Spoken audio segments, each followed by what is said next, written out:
اللہ تبارک و تعالیٰ کا ارشاد ہے، یقیناً اللہ خوب توبہ کرنے والے کو پسند کرتا ہے اور خوب پاک صاف رہنے والوں کو پسند فرماتا ہے۔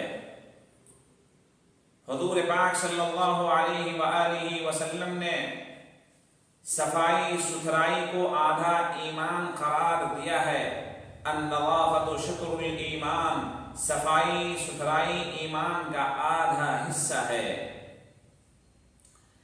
اسی پاکی صفائی ستھرائی کے تعلق سے آج ہم غسل کے احکام اور اس کے مسائل آپ کے سامنے عرض کریں گے۔ غسل میں 3 فرائض ہیں۔ غسل کا مطلب ہوتا ہے نہانا، پورے بدن کو سر سے لے کر پاؤں تک پانی سے دھو دینا، اسی کا نام غسل ہے۔ نمبر 1 کلی کرنا، نمبر 2 ناک میں پانی ڈالنا، نمبر 3 پورے بدن پہ پانی اس طرح بہانا کہ کوئی بدن کا حصہ سوکھا نہ رہے۔ اگر کسی کے اوپر غسل فرض ہو گیا ہے تو اس کے لیے غرارہ کرنا اور ناک کی نرم ہڈی تک پانی پہنچانا، یہ دونوں فرائض میں سے ہیں۔ غسل کی سنتوں میں سے یہ ہے کہ بسم اللہ الرحمن الرحیم پڑھ کر غسل شروع کرنا، یعنی نہانا شروع کرنا۔ سب سے پہلا پانی سر کے اوپر ڈالنا، اس کے بعد داہنے کندھے پہ پانی ڈالنا، پھر اس کے بعد بائیں کندھے پر پانی ڈالنا۔ پانی میں ہاتھ ڈالنے سے پہلے دونوں ہاتھ گٹوں تک دھونا، وضو کر لینا۔ کہیں پہ گندگی لگی ہو اس گندگی کو صاف کر لینا، دھو دینا۔ پورے بدن کو رگڑ کر مل کر دھونا۔ غسل کرنے سے پہلے وضو کرنا، ہر عضو کو 3 بار دھونا اور اس طرح غسل کرنا کہ کوئی ایک عضو سوکھا نہ رہے دوسرے عضو کو دھونے کی وجہ سے، یعنی پے در پے لگاتار پانی ڈالنا رکھنا کہ پورا بدن بھیگا رہے۔ یہ غسل کی سنت ہے، نہانے کی سنت ہے۔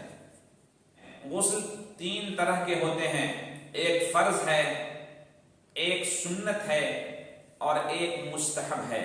انسان کے اوپر غسل اس وقت فرض ہو جاتا ہے جب وہ ناپاک ہو جائے، بیوی سے ہم بستر ہو جائے، یا اس کو احتلام ہو جائے، منی اس کی نکل جائے، یا اسی طرح خواتین حیض و نفاس سے جب فارغ ہوں گی تو ان کے اوپر غسل کرنا فرض ہو جائے گا۔ یہ 3 صورتیں ہیں جس میں انسان کے اوپر غسل فرض ہو جاتا ہے۔ اسی طرح مردوں کو غسل دلانا یہ فرض ہو جاتا ہے۔ یہ ذمہ داری ہے زندوں کے لیے کہ وہ مردوں کو غسل دلائیں۔ 4 صورتوں میں غسل کرنا سنت ہے۔ نمبر 1 احرام باندھنے کے لیے، نمبر 2 عیدین کی نماز کے لیے، نمبر 3 جمعے کی نماز کے لیے، اور نمبر 4 عرفات کے میدان میں زوال شمس کے بعد حاجیوں کے لیے غسل کرنا سنت ہے۔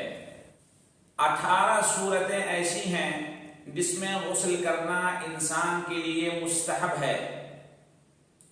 لیلۃ القدر کی رات، 15ویں شعبان یعنی شب برات کی رات، نیا کپڑا پہننے کے لیے اسلام کوئی قبول کیا ہو اس انسان کے لیے گناہ سے توبہ کرتے وقت سخت تاریکی ہو، اندھیری رات ہو اور آندھی طوفان چلے، اس وقت استسقاء کی نماز کے لیے، یعنی بہت زیادہ گرمی ہو، انسان جانور سب پریشان ہو پانی کے لیے، تو تو ہر آدمی کو، مرد و خواتین کو اپنے علاقے سے باہر، آبادی سے باہر نکل کر اللہ کے سامنے دعاؤں کا اہتمام کرنا چاہیے، اور اس موقع پر جو نماز پڑھی جاتی ہے اس کو استسقاء کی نماز کہی جاتی ہے۔ اس موقع پر غسل کرنا یہ مستحب ہوتا ہے۔ گناہ سے توبہ کرتے وقت، مدینہ منورہ میں حاضری کے وقت، مکہ معظمہ میں داخل ہونے کے وقت، قربانی کے دن صبح میں مزدلفہ میں ٹھہرنے کے وقت، میت کو نہلانے والے کے لیے غسل مستحب ہے۔ بے ہوشی سے ہوش میں آنے کے لیے غسل کرنا مستحب ہے، اور حجامت بنوانے کے بعد بھی غسل کرنا مستحب ہے۔ ایک مسئلہ اور بھی یہاں پہ سمجھنے کا ہے، کبھی کبھی انسان کے کپڑوں پر منی وغیرہ لگ جاتی ہے، وہ ناپاک ہوتا ہے، تو اس کے غسل کرنے کا طریقہ یہ ہوگا کہ وہ جب غسل خانے میں جائے، طہارت کے لیے جائے، واش روم میں جائے، تو پہلے اس گندگی کو دھولے جہاں پہ وہ ناپاکی لگی ہوئی ہے، 3 دفعہ دھولے۔ ایک دفعہ دھولے، پانی ڈال کر اس کو نچوڑ دے، پھر اسی طرح پانی ڈالے، اس کو نچوڑ دے، پھر تیسری دفعہ پانی ڈالے اور اس کو نچوڑ دے۔ 3 دفعہ دھل دینے کے بعد وہ کپڑا پاک ہو جاتا ہے۔ پورے کپڑے کو دھلنا یہ کوئی ضروری نہیں ہے، جہاں پہ گندگی لگی ہو وہاں پہ کپڑوں کو 3 دفعہ پانی سے دھلنا اور نچوڑ دینا، یہ کپڑے کو پاک کرنے کے لیے ضروری ہوتا ہے۔ دوسرا ایک مسئلہ یہ ہے کہ انسان اگر روزے کی حالت میں ہے اور اس کو احتلام ہو گیا، منی خارج ہو گئی، ایسی صورت میں اس انسان کو پاک ہونے کے لیے غسل کرنا فرض ہے، اور اس کے لیے غرارہ اور ناک کی نرم ہڈی تک پانی پہنچانا ضروری نہیں ہے۔ غرارہ اس صورت میں کریں گے جب انسان روزے سے نہ ہو، کیونکہ حلق میں پانی کے جانے کا اندیشہ ہوتا ہے اس سے۔ جب انسان روزے سے نہ ہو تب غرارہ کرے گا، روزے کی حالت میں صرف کلی کرے گا، ناک میں صرف پانی ڈالے گا، یہ فرض کے قائم مقام ہو جائے گا۔ ایک مسئلہ اور ہے، اگر ایسی جگہ پہ غسل کر رہا ہے، نہا رہا ہے جہاں پہ پانی میں پاؤں ہو، تو اس وقت پاؤں کو پہلے نہیں دھلیں گے وضو میں، بلکہ ہاتھ، منہ اور پورے بدن کو دھلیں گے۔ پاؤں کو بالکل آخر میں جب غسل سے فارغ ہوں گے تب پاؤں کو دھلیں گے۔ ایک مسئلہ یہاں پہ اور ہے، غسل کر لینے کے بعد یعنی نہا لینے کے بعد انسان بالکل پاک اور صاف ہو جاتا ہے، اب اس کو نماز پڑھنے کے لیے، تلاوت کرنے کے لیے الگ سے وضو کرنے کی ضرورت نہیں ہے، اگر اس کا وضو نہ ٹوٹا ہو غسل کرنے کے بعد، نہانے کے بعد۔ یعنی غسل کے اندر وضو خود شامل ہے۔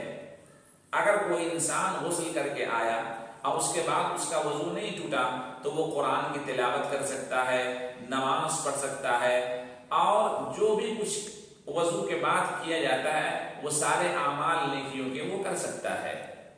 بہت سارے لوگوں کے ذہن میں یہ وہم اور گمان ہے کہ غسل کرنے کے بعد نماز کے لیے وضو ضروری ہے، ایسا نہیں ہے۔ غسل خود ایک اپنے آپ میں پاک کرنے والا عمل ہے، انسان کو وہ پاک صاف کر دیتا ہے۔ اسی طرح ایک مسئلہ یہ ہے کہ جہاں پہ ناپاکی بدن میں لگے، سب سے پہلے انسان کو ان ناپاکیوں کو 3 دفعہ دھل دینا چاہیے۔ اللہ تبارک و تعالی ہم سب کو صحیح طور پر غسل کرنے کی توفیق عطا فرمائے، اور نبی پاک صلی اللہ علیہ وسلم کا جو بتایا ہوا طریقہ ہے اس کو فالو کرنے کی توفیق عطا فرمائے۔ وآخر دعوانا ان الحمد للہ رب العالمین۔